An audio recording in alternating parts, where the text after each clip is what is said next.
Presiden Joko Widodo menegaskan bahwa deflasi maupun inflasi harus dikendalikan dengan baik demi menjaga stabilitas harga sehingga kondisi perekonomian tidak merugikan produsen dan konsumen. Jokowi menyatakan keseimbangan antara stabilitas harga dan kemampuan produsen untuk memproduksi adalah hal yang penting.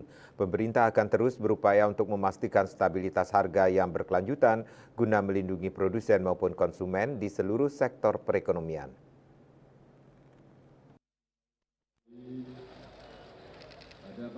Presiden Joko Widodo akhirnya buka suara terkait kondisi deflasi yang terjadi di Indonesia selama 5 bulan berturut-turut. Dalam keterangannya usai melepas acara TNI Fun Run di Ibu Kota Nusantara, IKN pada Minggu 6 Oktober 2024, Jokowi menekankan betapa pentingnya memahami penyebab deflasi untuk memastikan kondisi perekonomian tetap terkendali dan stabil. Menurut Jokowi, deflasi bisa terjadi karena dua hal. Pertama, penurunan harga yang terjadi karena pasokan dan distribusi bahan pokok yang baik. Kedua, deflasi juga bisa terjadi karena adanya penurunan daya beli masyarakat. Oleh karena itu, menurut Jokowi harus dicari terlebih dahulu di antara dua hal tersebut mana yang menjadi penyebab deflasi. Hal itu dilakukan untuk melihat apakah deflasi menjadi alarm bahaya atau justru keuntungan buat masyarakat. Dalam kesempatan tersebut, Jokowi juga sempat menyinggung catatan inflasi tahunan year on year pada bulan September 2024 sebesar 1,84% yang dinilainya masih dalam kondisi baik. Namun begitu, Jokowi menekankan baik deflasi maupun inflasi harus bisa dikendalikan dengan baik agar semua pihak tetap mendapatkan keuntungan.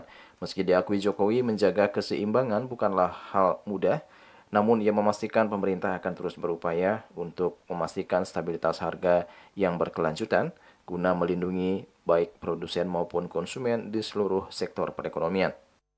Yang pertama, coba dicek betul. Deflasi itu karena penurunan harga-harga barang, karena pasokannya baik, karena distribusinya baik, karena transportasi nggak ada hambatan, atau karena memang ada daya beli yang berkurang.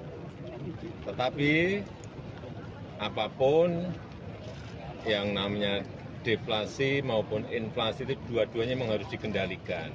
Sehingga harga stabil, tidak merugikan produsen, bisa petani, bisa nelayan, bisa UMKM, bisa pabrikan, tapi juga dari sisi konsumen, supaya harga juga tidak naik.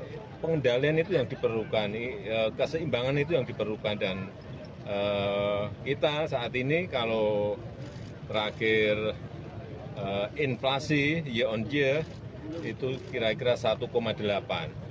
Baik, tapi jangan sampai itu terlalu rendah juga, supaya produsen tidak dirugikan, supaya petani yang berproduksi tidak dirugikan. Itu menjaga keseimbangan itu yang tidak mudah, dan kita akan berusaha terus. Berdasarkan data Badan Pusat Statistik Perekonomian Indonesia mengalami deflasi 0,12% secara bulanan atau month to month pada September 2024.